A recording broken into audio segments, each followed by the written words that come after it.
Dans le domaine de la santé, les outils de simulation sont bien plus qu'un simple gadget. Soutenus par des technologies nouvelles, leur potentiel est immense. Entre mannequins et réalité virtuelle boostée à l'intelligence artificielle, la simulation fait appel à l'innovation. Elle permet d'acquérir le geste juste, anticiper les réactions inattendues et optimiser le travail d'équipe.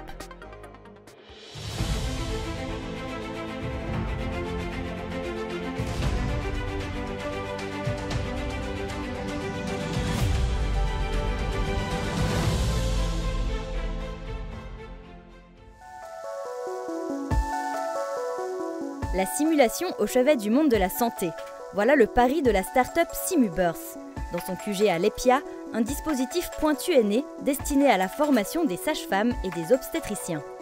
Simubirth est né en fait d'un travail de master conjoint avec la HESSO et l'UNIL, où j'ai eu l'occasion de travailler sur un sujet de pédagogie et simulation en salle de naissance. On a commencé à développer un prototype d'entraînement destiné aux sages-femmes et aux médecins gynécologues obstétriciens pour déterminer la présentation céphalique fœtale. Extrêmement précis, Simubirth permet d'entraîner le déroulement d'un examen clinique. Tout passe par le toucher, qui permet d'identifier la position du fœtus dans le ventre de la maman. C'est vraiment de pouvoir en fait déterminer l'orientation de la tête et en fonction de cette orientation, voilà, adapter la prise en charge des femmes enceintes. Et on peut concorder à la fois l'examen clinique digital et l'échographie. Pour passer de l'idée au prototype, diverses technologies entrent en jeu, comme la fabrication additive ou la modélisation informatique. À partir d'une scan IRM, on a reconstruit un modèle 3D de notre fœtus qu'on utilise dans notre prototype.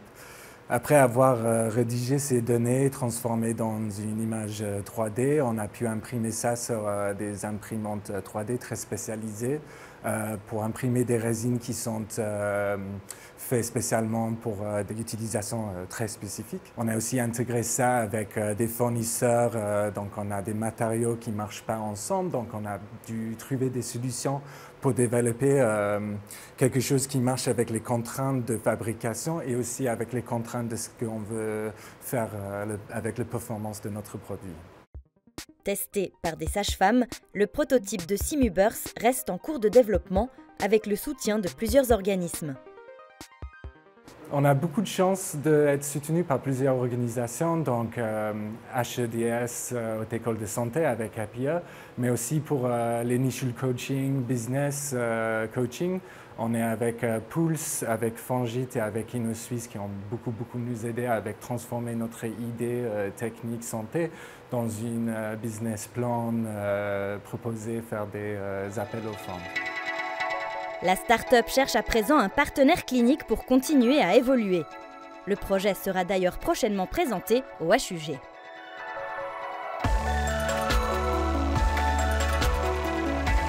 Et à 2 pas de l'hôpital, au centre interprofessionnel de simulation, Victoria est prête à accoucher.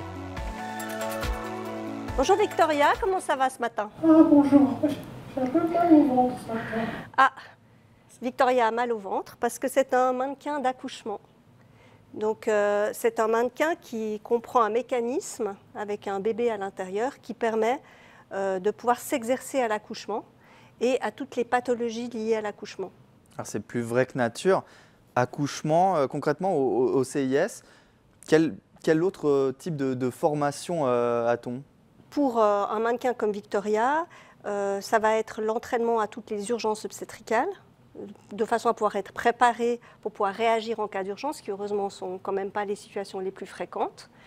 Mais on peut aussi aller depuis l'entraînement de procédures, de gestes techniques sur des mannequins partiels, jusqu'à des mannequins pilotés par ordinateur comme celui-là, mais aussi avec des patients simulés ou standardisés qui sont des vraies personnes qu'on entraîne à simuler des histoires cliniques, des maladies pour pouvoir entraîner le raisonnement clinique, l'anamnèse médicale par exemple, et de pouvoir avec les étudiants ou les professionnels qui sont en exercice travailler la relation médecin-malade, patient, professionnel de santé. En 2024, 10 000 heures de formation ont été données dans ce centre destiné à diverses professions. Donc on a vu, les sages-femmes peuvent s'entraîner. Ici, c'est pour les anesthésistes, on a les patients simulés. Il y a énormément de formations différentes, pas que pour les étudiants.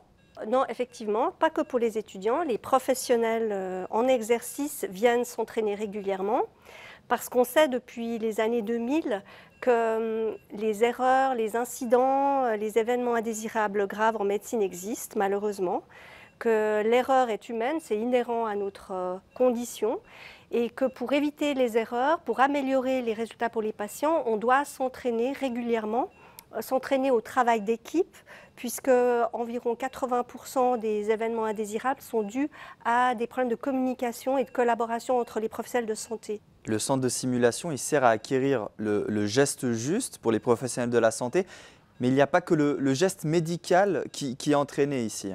Non, il n'y a pas que le geste médical. Il y a aussi tout ce qui est en lien avec le travail d'équipe, les compétences non techniques, en fait ce qu'on appelle les soft skills, qui sont la façon dont on collabore dans une équipe, la façon dont on se parle, dont on réceptionne, on comprend les informations. Et c'est ça aussi qu'on entraîne, de façon à être plus efficace et à éviter les erreurs et les événements graves. Ce centre, il a 10 ans.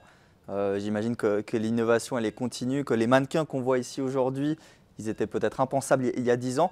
Demain, ça ressemblera à quoi la simulation en médecine ? Le CIS va être enrichi certainement de toutes les nouvelles technologies, la réalité virtuelle, l'intelligence artificielle, qui va permettre de recréer des environnements de plus en plus immersifs ou peut-être même de créer des avatars de patients qui pourront en temps réel répondre et améliorer le raisonnement clinique des apprenants. Après, peut-être ce qu'il faut pouvoir dire, c'est que la simulation, c'est une technique pédagogique, ce n'est pas une technologie. Et qu'on doit toujours réfléchir à quels sont les objectifs qu'on vise et utiliser le meilleur outil pour atteindre l'objectif. Et parfois, ce n'est pas l'outil le plus technologique qui est le plus performant et le plus adapté à nos objectifs. Et à Genève, ce centre interprofessionnel de simulation, est-ce que c'est un outil commun ou est-ce que c'est assez remarquable dans le milieu, à l'international? Où se place-t-on ici à Genève? Alors, je pense que l'originalité vraiment de ce centre, c'est l'aspect interprofessionnel. C'est quand même un centre unique qui regroupe dans un même lieu les formations initiales, continues et formations spécialisées, donc les étudiants, et la volonté de développer des compétences interprofessionnelles pour différents contextes de soins, hospitaliers mais aussi domiciliaires, extra-hospitaliers. Et cette volonté de pouvoir former les étudiants et les professionnels à ces compétences-là et un centre dédié à ça, c'est assez innovant et ce n'est pas encore reproduit ailleurs. Le CHUV et les cliniques privées peuvent bénéficier du lieu pour leur formation. L'intérêt pour la simulation ne cesse de grandir.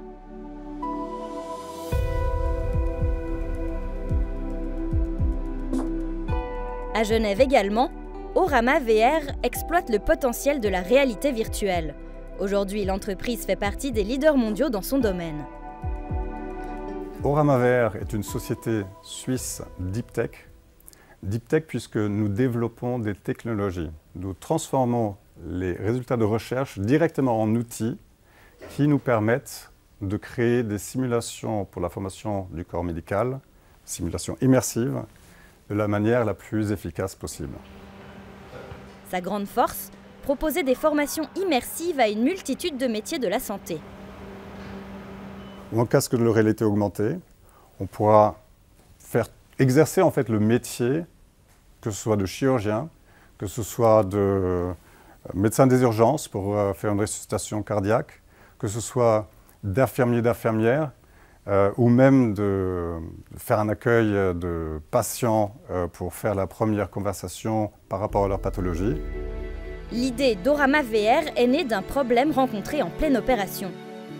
Ce chirurgien était dans la situation où un des internes était en train de faire une chirurgie sur un patient réel. Donc il faisait une opération du genou et ce chirurgien apprenant ne connaissait plus la prochaine étape. Donc ce chirurgien expert, notre cofondateur, était choqué du fait qu'on se retrouve avec un vrai patient, ne connaissant pas la prochaine étape. C'était une situation inacceptable. Orama VR développe la technologie avant de créer des scénarios de simulation. Un processus bénéfique à tout le secteur de la simulation médicale. Nos concurrents, en fait, sont aussi nos clients potentiels. Nous développons la technologie, ils ne la développent pas, ils développent les contenus. Notre technologie permet de développer ces contenus de manière extrêmement efficace et de manière économe, tout en permettant la meilleure qualité de simulation possible. Donc, chacun de nos concurrents bénéficierait de l'utilisation de nos technologies que nous leur mettons aussi à disposition. Soutenu par la Fongit et InnoSuisse, Orama VR collabore avec la fondation suisse SFITS. La SFITS, c'est le Swiss Foundation for Innovation and Technology in Surgery. C'est un centre d'excellence pour la formation des équipes de chirurgie. Ils utilisent aussi nos simulations pour leur parcours de formation de chirurgie orthopédique, par exemple. Nous avons ici aussi le centre de médecine virtuelle qui, lui, fournit à tout l'hôpital, à toutes les disciplines, des solutions de réalité virtuelle et réalité immersive pour la formation du corps médical et pour d'ailleurs les patients.